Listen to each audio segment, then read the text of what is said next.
From the Library of Congress in Washington, D.C.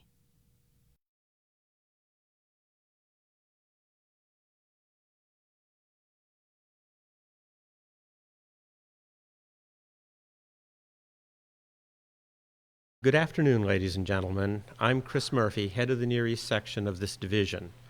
On behalf of Dr. Deeb, chief of the African and Middle Eastern Division, and the staff of the division, we welcome you. Also, Dr. Deeb sends her regrets as she has been called away to another event. The Near East section is responsible for developing the collection of the Library of Congress in the languages of the Near East. For example, Arabic, Persian, Turkish, Armenian, Georgian, and the languages of Central Asia and the Caucasus. We are also responsible for developing the collection of works about the Near East published in English and European languages. Furthermore, we work closely with our colleagues in the special format divisions, for example, geography and maps or prints and photographs, to ensure that the collection is developed adequately in all the formats held by the Library of Congress. The reference librarians and area specialists of the Near East section also have the primary responsibility in the Library of Congress for providing reference assistance about the Near East. The noontime lectures that we present in this reading room are one of the ways in which the section and the division fulfills its task of making the Near East known to the interested public, both scholars and non-scholars. Each of these presentations is videotaped and mounted on the library's and the division's website, which ensures a very large audience for each lecture. In fact, in the past year, the Library of Congress website received 4 billion hits, which we believe aggregates to about 100 million individuals. Our own website, the African Middle Eastern Division website, receives upwards to 250,000 hits per year, which we believe aggregates to 15,000 to 20,000 individuals. So beyond today's audience, this lecture will be possibly viewed by a great number of people. Today's presenter, Mr. John Kaiser, who will speak about Emir Abdel-Kader of Algeria, was educated at Columbia University, an MA in European History, and at the University of Chicago, where he received an MBA. Mr. Kaiser is the author of several books, including Unknown Innovators in the Global Economy, Stefan Zweig, Death of a Modern Man, Monks of Tibhirine, Faith, Love, and Terror in Algeria.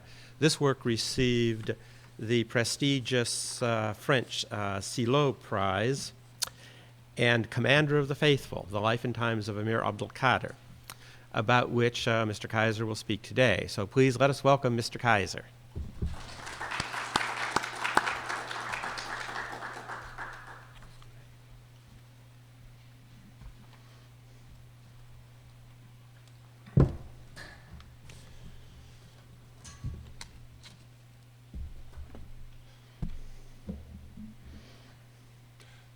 Thank you, Mr. Murphy.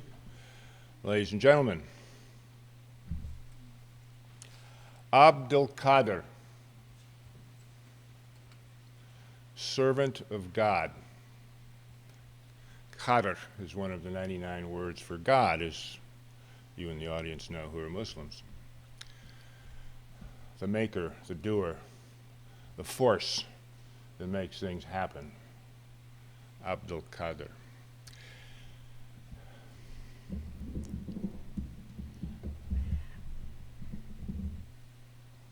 Force. A formidable name to live up to. So many people who claim to be servants of God who fall short. Yet, history, I think, justifiably looks benevolently on this Abdel-Kader. Muslims don't believe in saints as the way Christians do, but they do have their equivalent. They're called friends of God. And you know them by the fruit that they bear. It's difficult today to imagine how famous this man was 150 years ago. Known from Missouri to Moscow to Mecca. As an indication of his fame, I will read to you briefly the New York Times obituary when he died in 1883 in Damascus. In its magisterial view, the New York Times said the following: "One of the ablest rulers and most brilliant captains of the century, if the estimates made of him by his enemies is correct, is now, in all probability, approaching the end of his stormy career." He actually hadn't died yet, but he was dying, and they decided to get ahead of the pack. Abdel-Kader is dangerously ill. Advanced age and hardships of 16 years of campaign life leave little room for believing he will long survive. The nobility of his character, no less than the brilliancy of his exploits in the field, long ago won him the admiration of the world. Great men are not so abundant that we can afford to lose them without a word. If to be an ardent patriot, a soldier whose genius is unquestioned, whose honor is stainless, a statesman who could weld the wild tribes of Africa into a formidable enemy, a hero who could accept defeat and disaster without a murmur, if all these constitute a great man, Abdel-Kader deserves to be ranked among the foremost of the few great men of the century. During the preceding 50 years, he had been praised and honored by people of all different stations in life, nationalities, religions, social classes. In the 1840s, when he was fighting the French, a lawyer from Utica, New York, names a town after him in what is today Iowa, Clayton County, Iowa. El-Kader, the county seat, still there.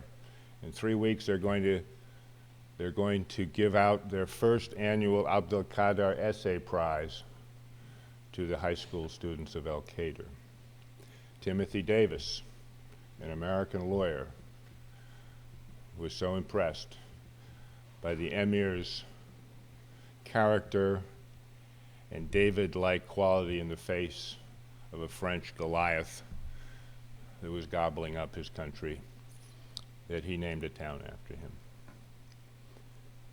Marshal Soult, one of Napoleon's great marshals, was Minister of War in the 1840s. He declared that there were only 3 men in that century who deserved the title of being called great. And they were all Muslims. And he ticked them off. A French point of view, but still an interesting one. Mehmet Ali, the great Egyptian reformer. Emir Shamil, the Abdel-Kader of the Caucasus, fighting the Russians. And of course, Abdel-Kader himself. During his years in prison, the British, more specifically, I should say, an Irish racehorse owner names one of his horses after the Emir. A few years later, the Emir's name is on the tongues of thousands, tens of thousands of wildly drunk Englishmen after a horse called Little Ab won the Grand National Steeplechase in 1851, and then again in 1852. William Thackeray dedicates poetry to him. A shipbuilder in Newburyport, Massachusetts, names a ship after him. The citizens of Bordeaux petition to have his name put on the presidential ballot of 1848 as he passes through the town a prisoner in the company of several French bishops, and so impresses them during his short stay that they put his name on the presidential ballot as a write-in candidate. In exile,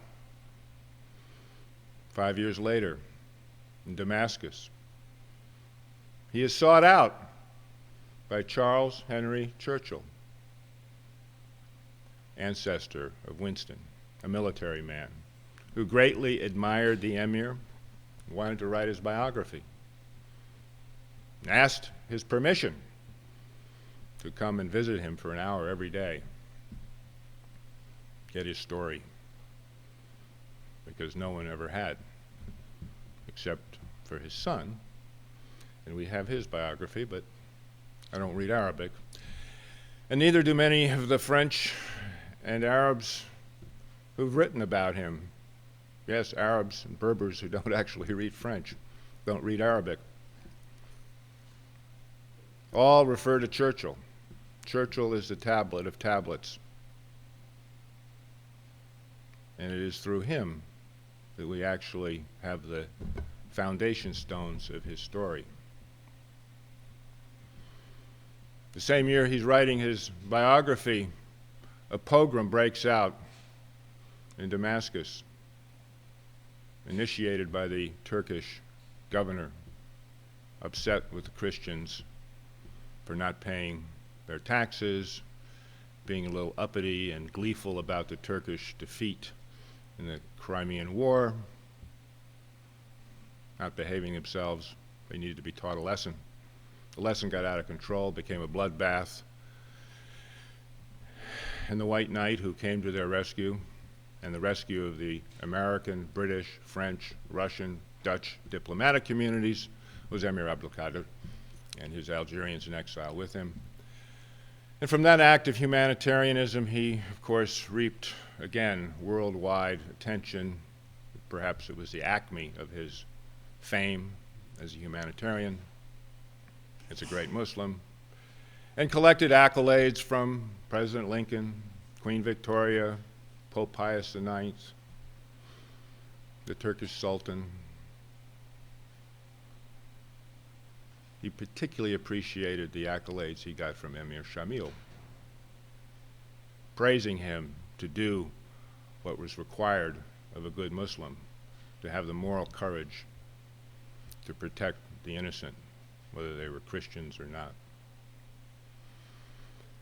And then, a few years later, his fame and moral authority being high, not only among non-Muslims, but among Muslims, of course, his aid was sought by Ferdinand Lesseps to throw his weight behind the Suez Canal project, which many Arabs suspected would really just benefit the Europeans and not the Arabs. They weren't all wrong, but nevertheless, the Emir was persuaded by Lesseps that it could be a good project for humanity, and he was a man who believed in progress, in technology, and anything that would help improve the human condition.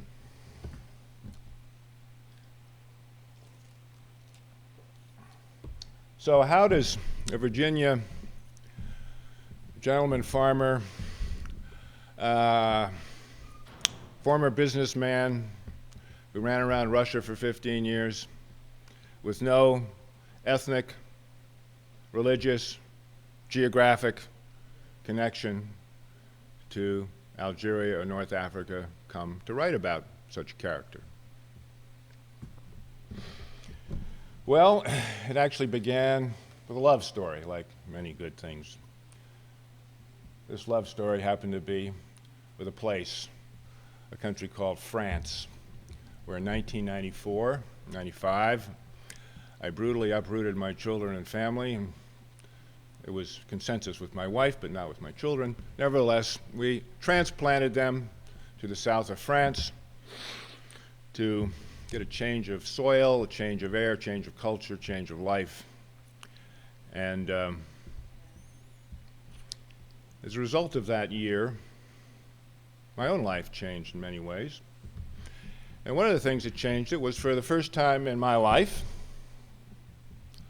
I actually met Muslims and Arabs. I might have gotten a slice from a pizza parlor or something in New York, but I never actually met a Muslim, talked to him. I didn't know much about Islam other than, oh, they're terrorists, or, yeah, it's an Abrahamic faith, and the Christians hate Muhammad, he's a sex pervert. And, very interestingly, just before I left, I was reading articles about American military forces in Kuwait, Marines and Army guys who had converted to Islam while hanging out on the border. Somebody should write an article about that, I thought. Maybe I should write the article. But I never did. But interesting, interesting. So here I am in the south of France, in Vence, mingling with the population, joining a church ecumenical discussion group with Catholics, Protestants, eventually Muslims. And what do I find out? Amazing stuff. First Muslim I met, the mom, told me, you know, my model as a Muslim is Jesus Christ. Why is that? Well, because he's the most perfect of all the prophets, obviously. Why is he the most perfect of the prophets? Well, Christians should know, because he's sinless. And Muslims also accept that Jesus was a sinless prophet. He was also born of a virgin. He's also the Messiah. Is it any wonder that many Muslims carry the name Isa, Jesus? My name is Jesus, Tariq Ali Muhammad. Jesus. First time I met a member of the Hamas party in Algeria. It's not the same one as the one in Palestine. They've changed it now to MPS, I believe. In any event, first person I met, his name was Isa. Isa, very popular name, along with Musa and Yusuf and Daoud and all those other Old Testament names. Respectfulness for Jesus, reverence for Jesus was something that I was bowled over by, particularly since I think it was about that time there was a scandal in New York about a art exhibition with pictures of the cross and a bowl of urine and horrible things, blaspheming and insulting the Christian faith. I can't imagine a Muslim ever doing anything like that, at least not a true one. And then I meet Muslims who'd been in Germany, Algerians. They'd never actually gotten their hands on the Bible before, in translation. Got the Ten Commandments. This guy saying, you know, wow, that was amazing. I read the Ten Commandments. That's all Islam. That's Islam. I didn't know that. Yeah, you ought to read the Bible. And then the Catholics. The Catholics in our group. What's Islam? Well, for starters, it's the 5 pillars. Oh, you know, what are the 5 pillars? Well, you know, it's fasting, it's praying, it's giving alms, going on pilgrimages, and accepting that there's no God but God. Muhammad is his prophet. Well, Muhammad is his prophet. Catholics have a little problem with that. But he's not the only prophet. He's just the last prophet. He's not better than the rest of them. But everything else, as one of these Catholics said, is totally Catholic. We do all those things. We like to do pilgrimages. We do Lent. We give up our food every now and then. We fast every now and then. We're trying to be observant. We're supposed to give alms. We believe in one God. So, what's the big deal? And then what I personally kind of liked about Islam, as best I could understand it, was that it was fairly simple to understand. No complicated theology. It boils down to one simple phrase. There's no God but God. God is greater. God is greater than whatever we think God is. It's greater. Can't beat that for simplicity. It's not socialism, it's not communism, it's not democracy, it's not Islamism, it's not technology, it's not consumerism, it's not six-pack abs. It's radical monotheism. And the most radical of the radicals are the Wahhabis, which Abdel-Kader was not.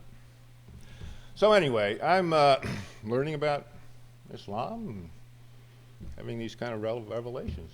And then, of course, I'm in France. So I know about France's very difficult, troubled, love-hate relationship with Algeria. Once it's Wild West, which they treated pretty much the way we treated our Wild West, with the exception that they were always outnumbered. So they had a little problem. They couldn't exterminate them all. Nevertheless, I thought maybe through this lens of Algeria, the French-Algerian relationship, I can learn more about Islam and more about France's relationship with Islam. And so I started my own jihad, if you will, to learn about Islam. And it actually started with a book I wrote about Trappist monks, who in 1996, a portion of their community in the Atlas Mountains was kidnapped for reasons that aren't clear. Clearly, the intent was not to kill them, because normally the terrorists just killed people when they wanted to kill them and didn't drag old men around the mountains for 3 months. Anyway, they do end up dead. They end up beheaded, and it's a big cause célèbre, and there's still question marks about actually how it all happened. But I use this as a vehicle to start learning about Islam, because what a better way to learn about Islam than through the eyes of benevolent, loving monks who had been there for 60 years, surrounded by Muslims with whom they lived in perfect harmony. So it was actually a love story, a fraternal love story surrounded by a horror story of the events, the black years of the 90s, in which love and hate again coincided. The head of this monastic community was a man called Christian de Chergé, whose life had been saved by a Muslim as a soldier during the War of Independence. He was a seminary student, and that event affected his whole calling, and he wanted to practice his faith in a land of Islam and to find a place for Islam in his own faith. He was a man who did not view his religious identity as a safety belt he had to cling to, but rather as a platform to expand his Christianity and understanding of God's will in the universe and the role of Muslims. He also believed that religion was useless unless it helped people live together better. In those two senses, he was, in fact, a mirror of Emir Abdel-Kader. Emir Abdel-Kader was a kind of a successor figure to this story that I wrote about the monks. And their monastery was at the foot of a mountain with a cliff face named Abdel-Kader Rock. So I said, who's this guy Abdel-Kader? They said, well, he's the Algerian George Washington. And as I read more about him, I realized he's also the Algerian Robert E. Lee, since not only did he try to weld his federation together into a nation state, he didn't succeed at the time. He was defeated, but like Robert E. Lee, he was a man of faith, a man of scripture, a man of the word, a man highly respected by his opponents for his character, his honesty, his nobility, his generosity.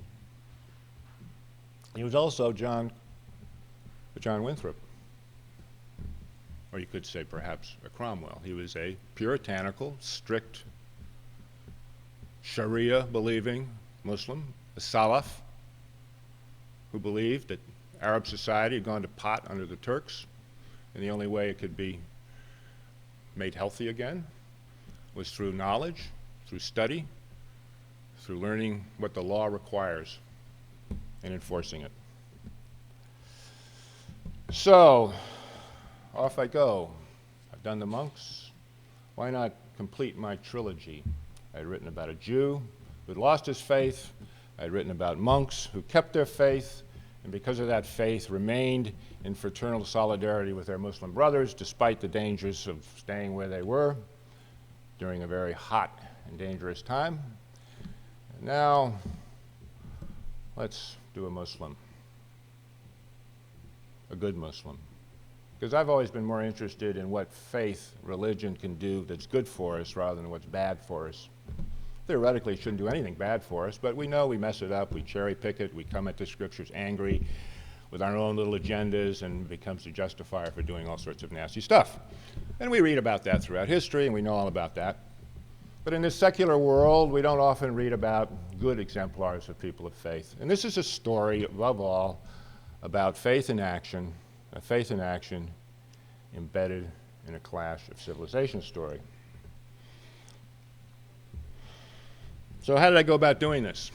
What was my jihad? Well, my jihad was, for one thing, to try to understand what does it mean to give yourself to God, to live a godly life? How do you know you're doing God's will and not just your own will?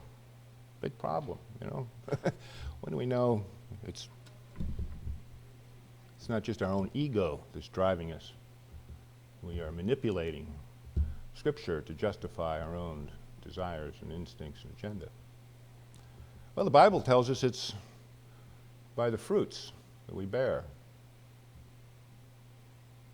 What does our life produce? What are the consequences of the way we live our faith? And I think it's, of course, no one's perfect, and he wasn't Jesus Christ. And one of the problems I had writing this book was that it was hard to find anything terribly negative about the Emir. Most of the books were written by, at least that were accessible to me, since I don't read Arabic, and that was a great shortcoming in the research. Nevertheless, you read what you can read, you know, you fight the war with the army you've got. So, well, I do the research with the research I could access, and that was French and English. And some limited translations of Arabic.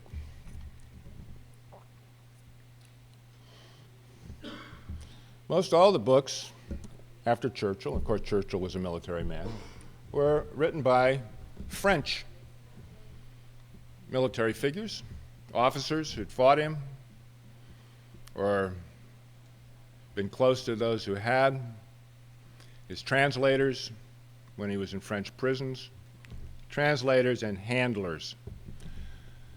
When he was in prison for 5 years, the French did something very intelligent, actually. They assigned very high-quality, cultured, Arabic-speaking handlers whose first job was to be an informant to the war ministry, keep them up to date on what the Emir was doing and thinking or plotting and who was seeing him and what was going on and what was his state of mind. Was he going to commit suicide? Was he going to try to escape? Keeping a finger on his pulse. But these handlers all became seduced by the Emir. They became his champions, his lobbyists. And then you had some foreign attachés, military attachés, one Dane in particular, who writes about the Emir, particularly favored by the Abdel-Kader Foundation because he wasn't French and didn't carry with him the same sort of snide colonial attitude that many of the French writers had. And then there was Raphael Danziger, a Jewish PhD student who miraculously I meet 2 days ago at the Buxton Initiative, and read his books and never imagined meeting him, and here he was, and I re-meet him. And he wrote a very good scholarly piece. His and one other book by an American history teacher from Indiana were the only two English language books that I had access to. And then I went to Damascus, got some interesting sources there on the riots, the relationships with the Christian community, the complexities of international relations with the different great powers who all had their agendas to utilize the different Christian communities to their own purposes. And then many visits to Algeria, where I went to Mascara, where he was born, Western Algiers. Some of the battlefields, talked to some of the local cognoscenti, the mosque where he took his oath, the field where he took his oath, soaked in the atmospherics. So my jihad was one of physical travel, going to places widely deemed as very dangerous, and that I was very brave to be going to Algeria, this terrorist rat's nest, although I never felt an iota of fear, except when I was being driven up to the monastery once by a French madman who was driving the car at a rate which made me want to get out. And then how do you write a story about somebody who seems to be so perfect? Well, you do the best you can. I wasn't going to go look for dirt. But, you know, he was not perfect. And in fact, the ironic thing is that his biggest enemies really were not the French. It's the Arabs. The Arabs who didn't like him, who didn't want to form a federation to fight the French. The tribes then and now, but particularly then, were little mini-states, you know, independent entities, and weren't used to doing anybody else's bidding. They go to war when they want, they stop when they want. They go on raiding parties when they want, they don't. You know, they weren't used to being bossed around by anybody. Particularly this young punk, he wasn't a punk, but you can imagine him thinking in those ways. This Marabout, 25 years old, he's not even from a fighting tribe.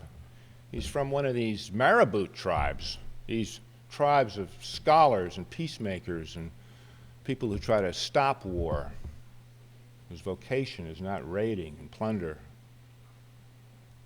or sedentary, relatively speaking. People of the book. So you had tribes that, who's he to tell us what to do? And anyway, why can't we trade with the French? We can make some money. Trade's good. Free market. Little bushies. We want to trade. Let's trade. So, you know, he had his problems. And then he was considered a self-righteous, even blasphemous by some of the tribes in the South particularly, who weren't as obsessed with religion and the book and doing and following divine will. You know, they wanted to sing and dance and poetry and enjoy life and not be, you know, always praying and worrying about the law. So he had his opposition. He had his naysayers. I would have liked to have gotten some books written by people who weren't exactly his fans. But I did get inklings of this through the French literature, that he was quite strongly despised by some of the tribes. Nevertheless, he still emerges as the founding figure of the Algerian nation and Algerian nationalism, although I don't think he actually fought under the flag of nationalism, but under the flag of divine law and jihad. So his whole life, in a way, was embodied what I would consider to be the true spirit of jihad. And what is the true spirit of jihad? That's why the subtitle of this book, which I'm told you cannot get at the bookstore downstairs, but you can get over Amazon. You can get maybe at Politics and Prose still, and the occasional bookstore, but you can certainly get it over Amazon if you'd like to read his story. So here's this, just in a nutshell, he's this young man who's raised up in a zawiya that follows the tradition of Abdel-Kader al-Jilani, the Qadiriya Brotherhood, Sufi Confrérie. In a zawiya is sort of a, you could call it a Muslim version of a monastery, but it's also a bit of like a orphanage and a refuge for the poor, a place where you can go if you have nowhere else to go, but it's also primarily a place of study and learning Islamic jurisprudence, morals, and rituals of worship. He was a member of the Hashim tribe. Genealogically, his family was related to the Prophet through through the Idris family in Morocco. He had a very extraordinary father, Muyaddin, which means the enlivener of religion.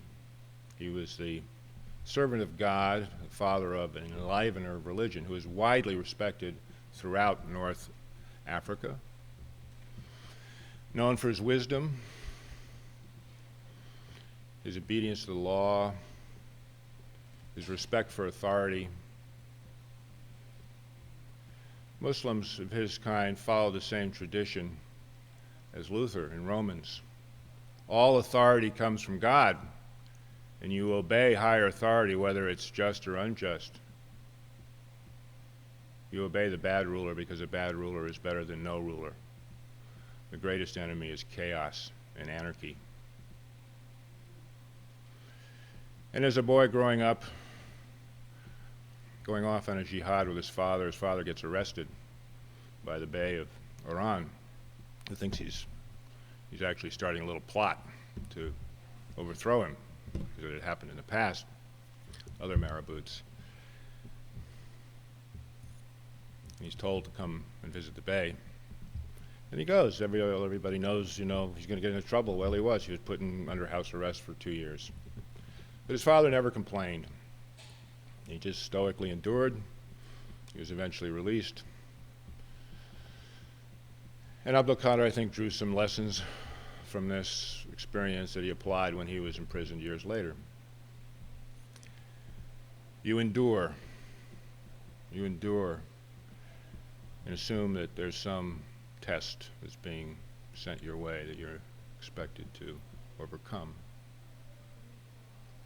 So he grew up under the wing of both his mother until he was 8. He learned to read the Quran. He learned all the rituals. He learned that external ritual purity is only a symbol of the internal purity that you must achieve to be a good Muslim. Cleaning the inside of the bowl is more important than the outside of the bowl, and true jihad is about spiritual hygiene.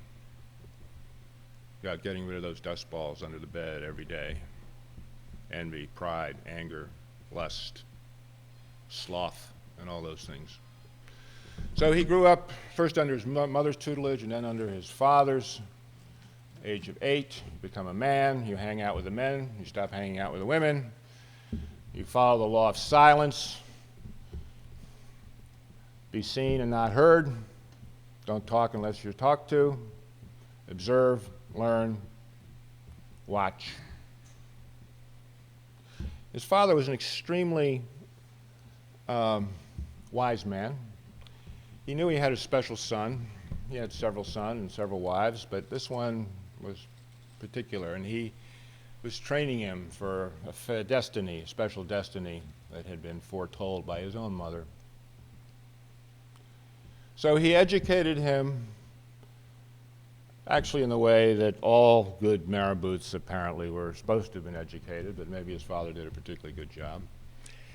By the time of 8, he knew the Quran. By the time he was 12, he was a Hafiz, Taleb. But he wanted him to have more than just religious knowledge. He knew religious knowledge was important. You can't lead Muslims if you don't have religious knowledge. But he wanted him to have worldly knowledge. He wanted to have worldly knowledge. So he studied under special tutors who taught him the Greek classics, Plato and Aristotle, the Arab classics, Ibn Khaldun, Ghazali, and others. He learned mathematics, geography, history, pharmacology, veterinary medicine. He learned how to survive in the desert, to shoot accurately riding a horse. He learned the practical arts of how to find water in the desert, how to use the Blue Nafa plant to heal wounds on a horse, how to best load up a mule the fastest way, how to recognize the enemy by the shape of their tents and the birds of prey they used to hunt with. He was a very practical guy, and the practical school of learning for all Arabs, whether they were marabouts or duads being the warrior tribes, the nobility of the sword, as the French call them. That school is the school of the hunt, where you learn to be contemptuous of danger. You learn boldness and patience, courage. Riding your horse at 40 miles an hour to try to whack an ostrich over the head with a little knob carries. It can be dangerous. Chasing boar can be dangerous. The hunt. So he was schooled in the hunt, he was schooled in the Quran, he was schooled in what we might call today the liberal arts. He was schooled kind of in a way that was a cross-section of being in a Marine boot camp, a Trappist monastery, and maybe a Harvard Ivy League liberal arts education. It was an extraordinary education. And it was topped by his father's recognizing that this little guy who grew up in the backcountry hills of Oran province needed to be exposed to the big bad world. He didn't want some little Baptist country preacher boy who'd never been into Sin City, who never knew the evils that were out there. So he parked him for several years in Oran, where he went to a boarding school which was attended by arrogant Turks and Kugulis, and people of different Kugulis being essentially mestizos, of cross between Turks and locals. And seeing, women not properly covered up, and drunks and gambling and prostitutes and all that stuff. His father wanted him to see that the world wasn't always a wonderful, beautiful, safe, peaceful place like Getna, where his Zawiya was located. And then he takes him on the big pilgrimage a few years later when he's 21, 22, to all the great learning centers in Tunis, Cairo, Damascus, Baghdad, Mecca, of course. But it's in Baghdad. Baghdad was really the true source, the true target of the pilgrimage, because that's where the patron saint of their order came from, Abdel-Kader al-Jilani, who preached a message of universal love. He preached a message that is completely consistent with the Quran, if one reads it, which was that Christians are your brothers, you must love them as well as Muslims. In fact, you love all people, particularly all believers, and Christians are believers. He taught that men are mixtures of two instincts. The instinct to obey and the instinct to rebel.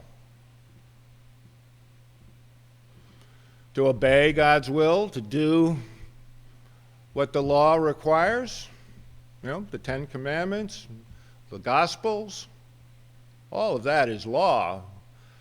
All the books that Christians hold sacred, at least through the Gospels, are sacred books in Islam. The Old Testament, of course, the Psalms, Ecclesiastes, Proverbs, the Gospels. So if you obey, follow the law, follow the teachings, you'll probably go in a good direction. If you're rebellious, stiff-necked, you'll get into trouble. Things will go wrong. But these aren't stable conditions. They can change. You don't have to always be rebellious. You don't always have to be, you're not always necessarily obedient. Life is in constant flux. We have to constantly work at it. Jihad. Jihad. Thy will be done on earth as it is in heaven. Lord's Prayer is completely Islamic, except they wouldn't use the word Father. So what made him so great was that throughout his career, particularly as a warrior, but also as a prisoner and later in Damascus in exile, is that he consistently applied the law even when it was quite unpopular to do so. And it was his most dangerous weapon, the one that the French generals had to keep secret from their draftees, who fought mainly because A, they were sent there to fight, and B, they were terrified of being captured by the Emir. But because, of course, he would mutilate them, cut their heads off, and be beastly, savage Arab. When in fact, any prisoner who'd been his prisoner for any length of time knew that he treated his prisoners with extraordinary care and compassion. And not only that, he instituted very strict punishments towards his men were they ever to be found out to have mistreated prisoners. Of course, the worst thing they could do is to follow that age-old Arab custom of chopping off the heads of prisoners on the battlefield for very practical reasons. What are you going to do with prisoners in the desert? Got to feed them, water them, and more importantly, your share of the loot is based on your body count. I should say your head count. So how many heads you bring back on your saddle determines how much of the loot you get. Because that's the way you made money and lived, was from raiding. Raiding. And your efficiency in that business was determined by the heads you bring back. So they were, traditional incentives to do this. But Abdel-Kader was horrified at this habit, particularly at one of the battles where they beat up the French quite badly, and he saw great piles of heads, and he said, this is not Islam, I don't like this. And a few years later, when the time is right, he says to his guys, no more of this stuff.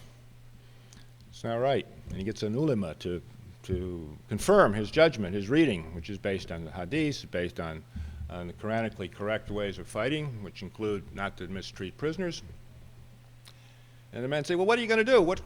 How are you going to reward us? He says, well, I'm going to reward you two ways. First of all, I'm going to whack you on the bottom of your feet 25 times with cane, which basically means you're reduced to being a baby. You're going to crawl in the sand because you get whacked on the bottom of your feet 25 times with a cane. You're not going to walk for a long time.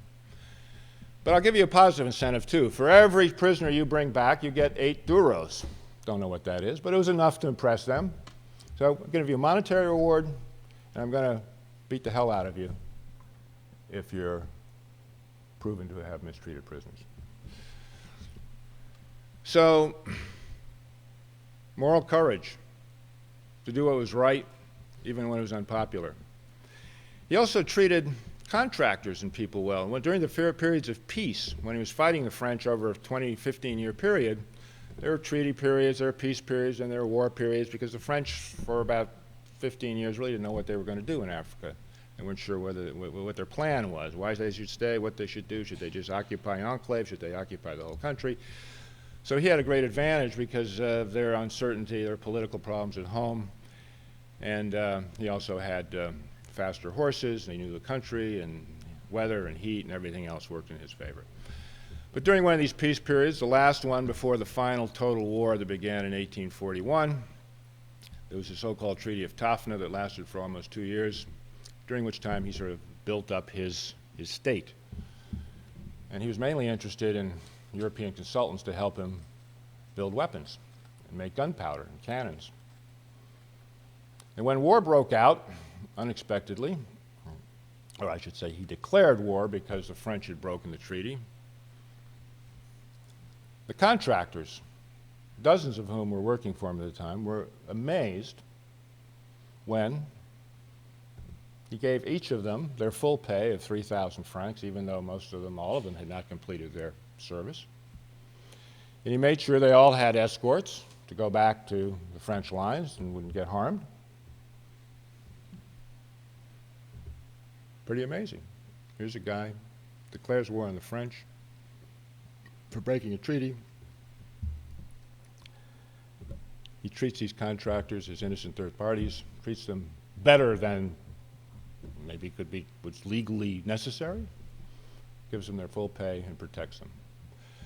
This is the kind of guy he was, and some of his caliphs were the same way. He mainly wanted caliphs, lieutenants, to run his federation who were primarily men of moral quality, moral integrity first, and warriors second. So this was Emir Abdel-Kader, a man who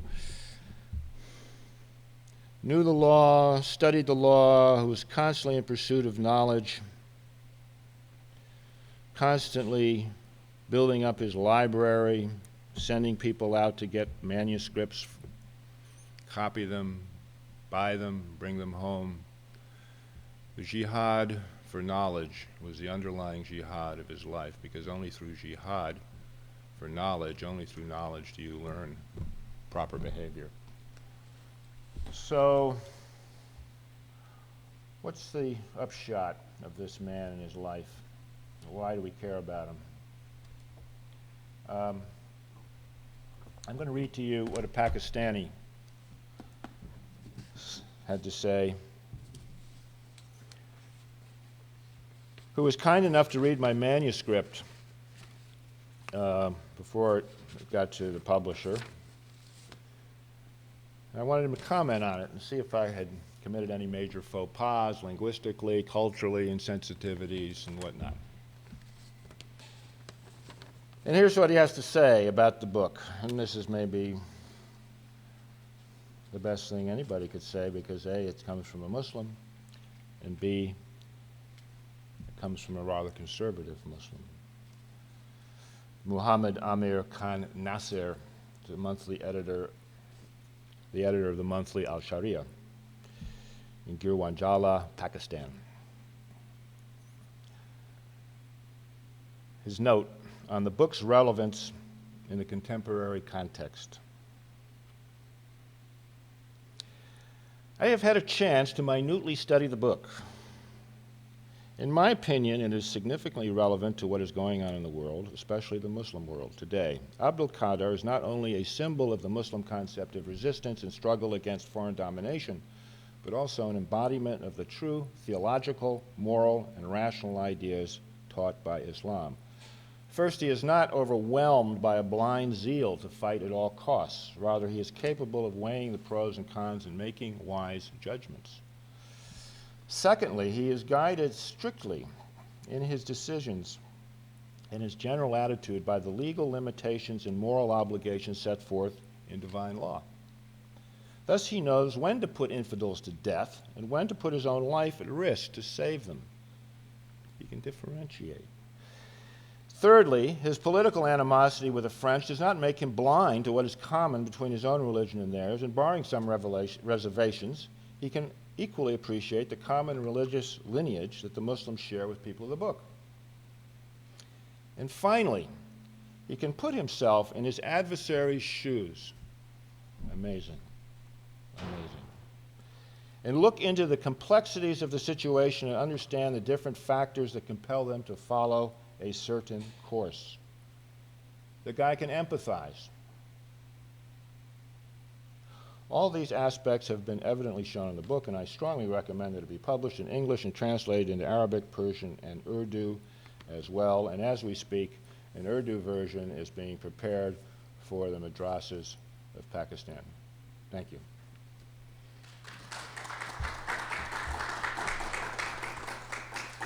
Okay, thank you, Mr. Kaiser. We do have some time for questions, so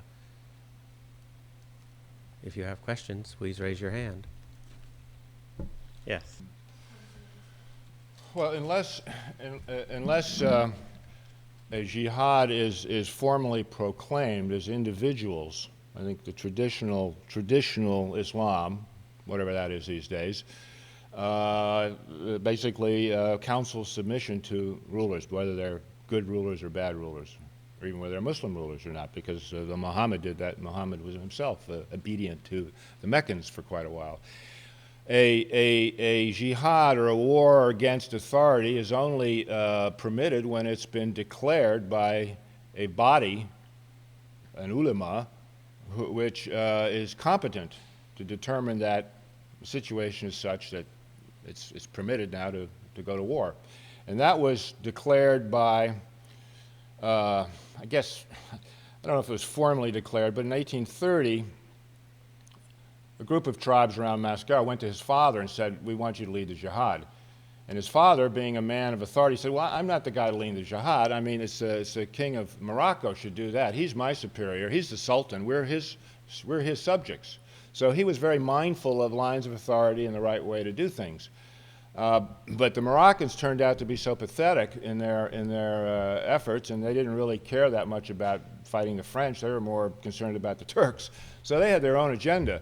And but things got totally chaotic. You had the French going forays. You had internecine fighting among tribes. You had chaos. You had sort of Baghdad the year after. So the tribes go back again to the father and say, "Please, create some order. We got to, put things in order, deal with this Bey Hassan," and blah blah blah.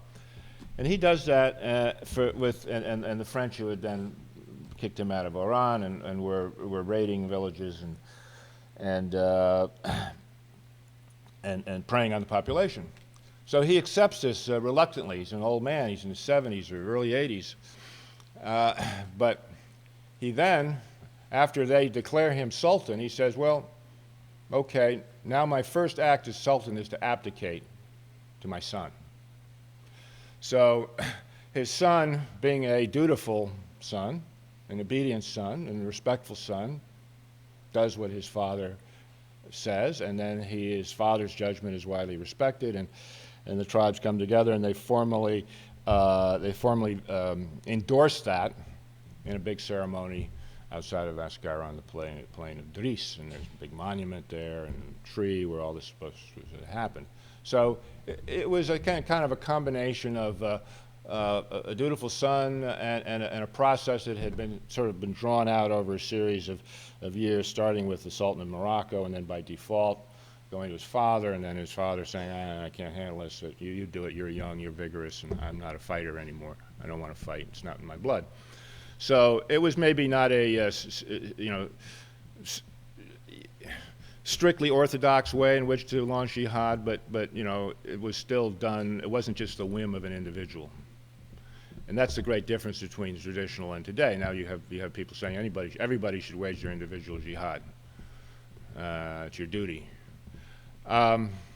As to his surrender, again, his surrender was voluntary. And we're now in December of 1847. He's been fighting total war since 1841 against an enemy who had decided that to take the gloves off. It was the French, Sherman and Sheridan, burnt, scorched earth, destroy their means of livelihood. We're not going to chase Arabs around. We can't do that because we can't catch their horses, so we're going to starve them out, burn them out. And that's what General Bugeaud did, and was very effective in the end, because the tribes say we can't take this anymore, and they started surrendering and going over to the French, and Abdel-Kader understood he couldn't protect them anymore. So he decides at a point right near the Moroccan border. He'd sort of been in refuge in Morocco, but the Moroccans were under French pressure to kick him out, and he was sort of in a pincer from the Moroccans, who were, trying to capture him, and then you had the French trying to capture him, and he had only one choice, which was to basically flee into the desert. And at that time, horses were half starved, their families weren't doing too well, they were running out of food. I mean, they were sort of at the end of the tether. And that's when he said to his lieutenants, in meeting, what do we do? And he counseled surrender, and he counseled, surrender, I'm sure isn't the word he used in Arabic, but I think he counseled laying down of arms, with the idea that if they did that voluntarily, they could negotiate a deal. And when challenged by his lieutenants, some of whom wanted to continue the fight and just go be bitter enders, he said, we have given our best. Who can accuse me of not having given everything that I can to this cause? And then there's Quranic verse, which I can't cite, but I guess it's in there somewhere, in which he says, God does not approve of vain and useless suffering. What's the point?